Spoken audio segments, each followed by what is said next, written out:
Le travail qui est en cours actuellement, c'est une série que je viens de débuter qui s'appelle Vieille Gloire.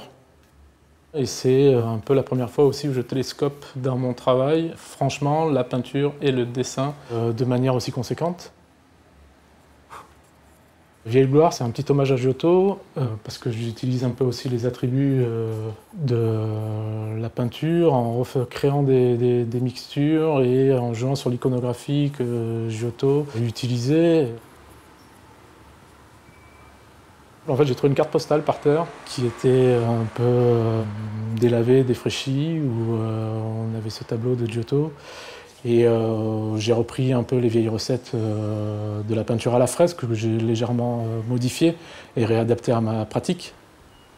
On y retrouve des fonds un peu défraîchis, poncés. Après, je reviens par-dessus avec des glacis. Je tourne autour de sujets qui parlent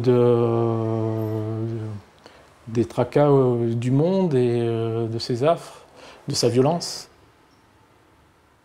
Ces peintures-là, en fait, sont de séries de peintures qui s'appellent les objets de révolte, qui, à la base, partent tout simplement d'une balade dans les rues parisiennes, lors de manifestations. Il y avait cette confrontation entre les forces de l'ordre et des manifestants. Donc je me suis mis finalement à me balader dans les rues et à commencer à glaner des informations, des idées, des formes, des objets pour leur côté un peu saillant, agressif, piquant.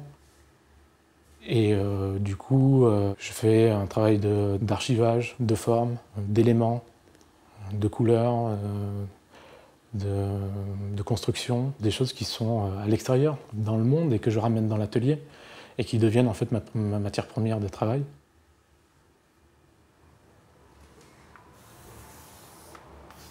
J'ai besoin en fait, de me confronter à la vie réelle, de déambuler, et de laisser décanter en fait, les choses. Dans mon travail, en général, il y a toujours ce laps de temps où entre l'idée de départ et la finalité du projet, il y a un laps de temps qui est assez grand et qui est en fait le temps de maturation de l'histoire en elle-même ou de ce qui est raconté. Du coup, ce sont des peintures qui essayent finalement de proposer ses propres moyens de lutte face au monde et au bruit du monde. Et en fait, c'est une sorte de caisse de résonance.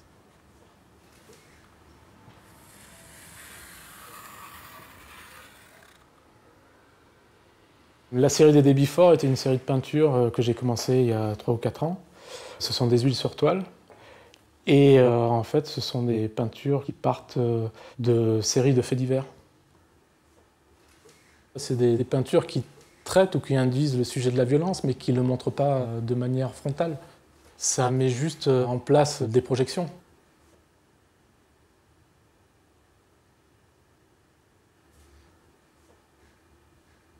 C'est une photographie qui parle de l'identité, qui est aussi un des sujets que j'aborde dans mon travail. Et en tant qu'artiste, on m'a souvent demandé qui j'étais et d'où je venais.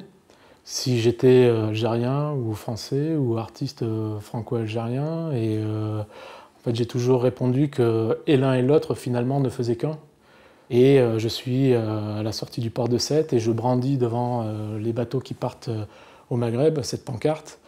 Et je pose la question de la patrie, ou de la double culture, ou de la double identité, en leur envoyant, eux, comme une espèce de manifeste, la question de la double culture et du homeland. Où est ton homeland?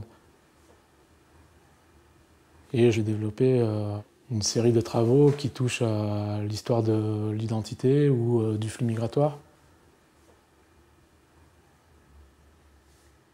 Ce sont des pièces qui sont des écritures, des bribes de phrases ou de mots que, pareil, j'isole de leur contexte.